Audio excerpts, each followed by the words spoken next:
Alam mo ba kung ano ang teknolohiya? Ang teknolohiya ay saklaw ng mga kasangkapan, makina, materyales, pamamaraan, at prosesong ginagamit upang magbunga ng mga gamit at serbisyo para matugunan ang pangangailangan ng tao. Tukuyin natin ang mga sinauna at makabagong teknolohiya at ang mga paalala at hakbang sa paggamit ng mga ito. I-click ang pinto o garahe upang magpatuloy. Madalas na nakikita ang iba pang mga makabagong teknolohiya sa loob ng bahay, lalong-lalo na sa kusina.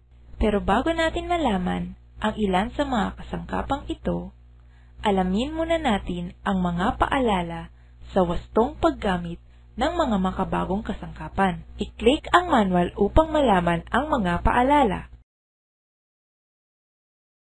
Paalala: lahat ng mga kasangkapang elektrikal ay may masiselang bahagi na hindi dapat mabasa tulad ng mga wire o kable ng mga kasangkapan.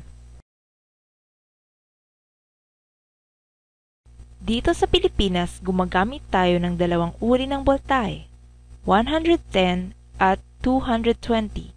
Siguraduhin ang kinakailangang boltahe ng bawat kasangkapan bago ito gamitin. May mga bahagi ang mga kasangkapang pambahay na madaling masira kung hindi gagamitin ng wasto. Mag-ingat sa paggamit. Ilayo ang mga kasangkapang elektrikal sa mga lugar na maalikabok. Linisin ang mga ito ng madalas. May mga manual ang lahat ng mga nabibiling kasangkapang elektrikal. Huwag kakalimutang basahin ang mga manual bago gamitin ang kasangkapan. Huwag isiping alam mo na ang gagawin.